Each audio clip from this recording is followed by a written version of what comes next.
चोर बड़ा शातिर है और घुस गया मुंबई के जुहू स्थित बिग बी के घर में और संक्रमित कर दिया पिता पुत्र को। जी हाँ, आप इस बात से अवगत हैं कि कोरोना संक्रमित हो गए हैं बिग बी श्री अमिताभ बच्चन, जिनकी उम्र 77 साल है। उनके लड़के अभिषेक वो अभी संक्रमित हो गए हैं। पहले ट्वीट करके अमिताभ बच्चन ने अपने संक्रमण के बारे में अपने चाहने वाले लोगों से बताया। तत्पश्चात अभिषेक का भी ट्वीट आया कि मुझ सहित पिताजी भी संक्रमित हो गए हैं, हम लोग नानावटी हॉस्पिटल में एडमिट हैं, खतरे से बाहर हैं, सामान्य सा संक्रमण है, घबराने की ज़रूरत नहीं है। अभिषेक ने यह भी कहा कि हमारे साथ जो भी कर्मचारी हैं, जो भी साथ रहने वाले आवास से जुड़े हुए लोग हैं, सबकी जांच कराई गई है। और बिग बी ने यह भी कहा कि जो भी हमसे मिले जुले लोग हैं वो अभी अपनी जांच करा लें और सुरक्षित रहें। अब सवाल यह उठता है कि यह उनके घर में पहुंचा कैसे। ये गीत मुझे याद आ रहा है, सत्यम शिवम सुंदरम का गीत है संभवतः, रंग महल के 10 दरवाजे। जुहू में जैसा उनका आवास है और जिस तरह से लोगों ने एहतियात के तौर पर, आप इस बात से भी अवगत हैं कि अमिताभ बच्चन लगातार कोरोना वायरस संक्रमण से बचाने के लिए देशवासियों और विश्व के लोगों को जागरूक करते रहे। और इस तरह से चाहे पोलियो हो, टीबी हो, ऐसे संक्रमण से बचाव के बारे में भी वो हमेशा करते रहते हैं। तो गीत कुछ यूँ है, आप सभी उससे अवगत हैं, रंग महल के 10 दरवाजे। जुहू का उनका आवास जो रंग महल जैसा ही है।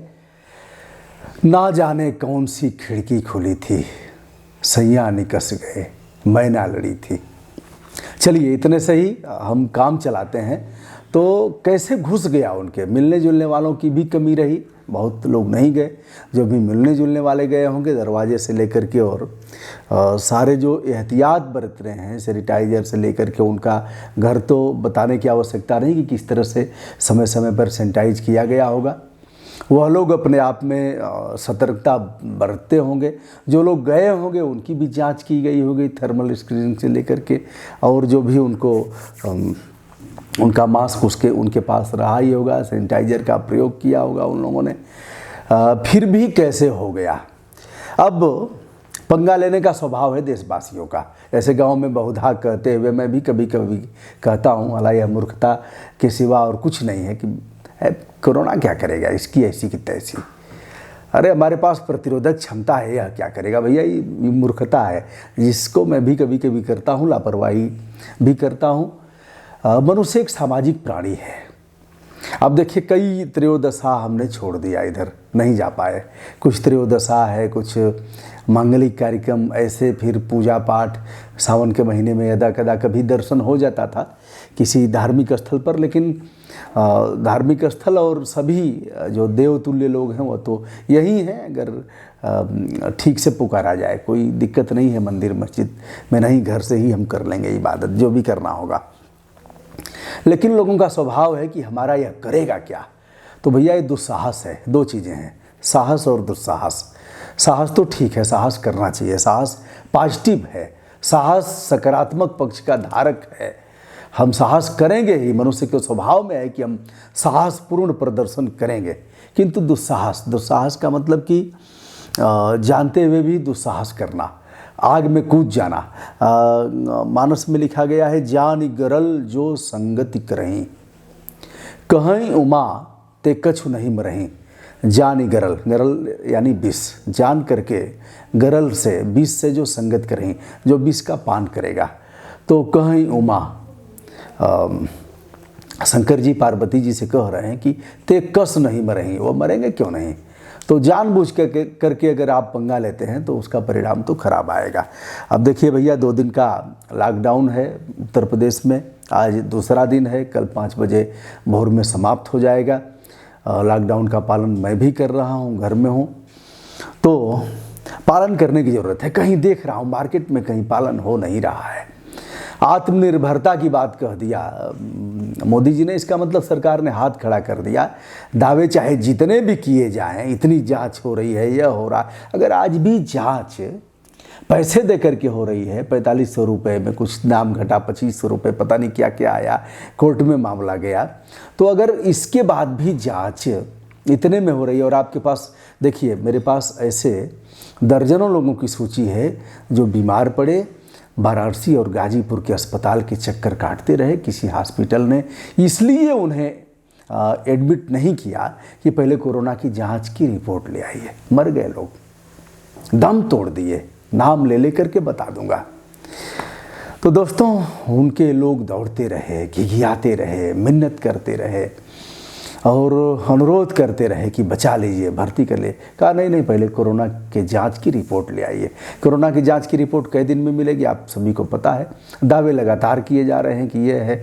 बीच में एक IAS अफसर डॉक्टर सूर्य प्रताप सिंह, हमारे अच्छे दोस्त हैं, हमारे अग्रज हैं, विभिन्न कार्यक्रमों में भाषण करने का, साथ में रहने का अवसर मिला है। उन्होंने सवाल उठा दिया जांच के बारे में, तो उनके ऊपर अपराध पंजीकृत कर दिया गया। मुख्य सचिव से उन्होंने पूछा, ट्वीट करके अपराध दर्ज करा दिया। तो जो भी बोलेगा भैया, उसका सिर कुचल दिया जाएगा। ऐसा ही कुछ हो रहा है, नियम कानून ताक पर रख करके।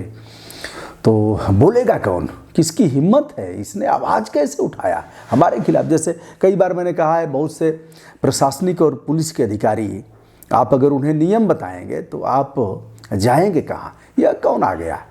मुखर्जी नगर 10 साल जा कर के एक ही रूम में रह करके पढ़ाई किया हूँ, तपस्या किया हूँ, तब IAS IPS और प्रशासनिक सेवाओं में हमारा चयन हुआ। यह कौन आ गया जो हमें कानून बताएगा? इसकी हिम्मत जो हमसे जुबान लड़ाएगा, यह बताएगा हमको क्या करना चाहिए? ऐसे तमाम लोगों से। एक IAS अफसर थे, मैंने उनसे कहा कि यह मामला ऐसे है और इसका विधिक पक्ष यह है, मैं आपसे चाहूँगा कि आपको ऐसा करना चाहिए। तो वहाँ एक विधायक जी भी बैठे हुए थे, एक पूर्व MLC थे, उन्होंने कहा हमको आप बताएंगे? हमने कहा जी बताऊँगा। नहीं, आप हरदम दबाव बनाते हैं, जब आते हैं तब। DM साहब थे हमारे यहाँ के। हमने कहा सही बात कहना, अगर आपको दबाव लग रहा है तो आपको इस बात को जानना चाहिए कि आप पब्लिक सर्वेंट हैं और लोगों की बात सुनना चाहिए, और मैं जो कह रहा हूँ वह विधि सम्मत है। फिर हमने कहा कि DM साहब, यह मान लेना कि मैं संपूर्ण रूप से इसका ज्ञाता हूँ, यह यथेष्ट नहीं है और आपको इस बात को समझना चाहिए। बहरहाल तनातनी हुई, फिर हम भी बाहर चले आए। ऐसे ही तमाम पंगे हुए हैं। आप समझाएंगे तो उनको बुरा लगेगा। तो दोस्तों, पंगा लेने का जो शौक़ है उसे थोड़ा सा कम करना चाहिए, और घरों में रहें, निकलें तो एहतियात बरतते हुए निकलें। माना कि हमारी प्रतिरोधक क्षमता मजबूत है, हमने ठीक से खाया पिया है, हम हल्दी लेते हैं, हम करेला लेते हैं, नीम की पत्ती खा लेते हैं, और भी जो कुछ है, लौकी लेते हैं, ऐसे तमाम चीज़ें हैं जिससे गिलोय का काढ़ा पीते हैं 2 बार, तो ठीक है। हमको अगर होगा तो हो सकता है हमारी जांच भी ना हो और हम ठीक भी हो जाएं, लेकिन हमारे वजह से अन्य लोग जो संक्रमित होंगे, जिनके पास इस तरह की प्रतिरोधक क्षमता नहीं है, प्रतिरोध उनका शरीर नहीं कर सकता, वो लोग संक्रमित होंगे और इससे जान भी जा सकती है। यद्यपि कोरोना से जंग जीता है लोगों ने और लगातार ठीक हो रहे हैं। यह इसमें किसी का योगदान नहीं है, इसमें योगदान है तो हमारी मिट्टी का है, इसमें योगदान है तो हमारे पर्यावरण का है, जिसको अभी तक हमने कुछ छोड़ रखा है, सबका नाश तो कर दिया। मनुष्य ही एक ऐसा प्राणी है जो पर्यावरण का नाश करता है, पर्यावरण से केवल लेता है, पर्यावरण को देता नहीं। और जितने भी जीव जंतु हैं, सांप बिच्छू से लेकर के कौवा, चील और गिद्ध तो अब रहे नहीं, जो भी हैं, छिपकली से लेकर के इस तरह के जो भी जीव जंतु हैं, सभी पर्यावरण को देते हैं। ये हमारे और उनके में कमी है। मैं प्रार्थना करूंगा परमात्मा से कि इन दोनों को ठीक करें, और यह भी प्रार्थना करूंगा कि देशवासी स्वस्थ हों, प्रसन्न हों। सर्वे भवन्तु सुखिनः, सर्वे सन्तु निरामया, सर्वे भद्राणि पश्यन्तु, माँ कश्चित् दुख भाग भवेत्। हम कृण्वन्तो विश्वमार्यम, पूरे विश्व को श्रेष्ठ बनाएंगे। ऐसी परिकल्पना के साथ आज का हमारा यह वीडियो। आप जहाँ रहें तेल, घी, मिर्च, मसाला और इन चीज़ों से थोड़ा सा परहेज करते हुए, अगर दूध मिले तो दूध का प्रयोग ज़रूर करें। गाय का दूध है, बकरी का दूध है, भैंस का दूध है, उसमें दूध में हल्दी डाल करके और अजवाइन से लेकर के और जो भी चीज़ें हैं, काली मिर्च, जीरा भी आपकी प्रतिरोधक क्षमता बढ़ाएगा। तो इन चीज़ों का आप ध्यान रखेंगे। पत्र में पहले लिखा जाता था, थोड़ा लिखना ज़्यादा समझना, आप तो खुद ही समझदार हैं। सभी को ब्रजभूषण दुबे का विनम्र भाव से नमस्कार। यदि आपको हमारे वीडियो अच्छे लगते हों तो मैं चाहूँगा कि आप जो हमारा यूट्यूब चैनल है, आपका जो चैनल है ब्रजभूषण मार्कंडेय, उसे सब्सक्राइब, लाइक तथा शेयर करें। सादर नमस्कार।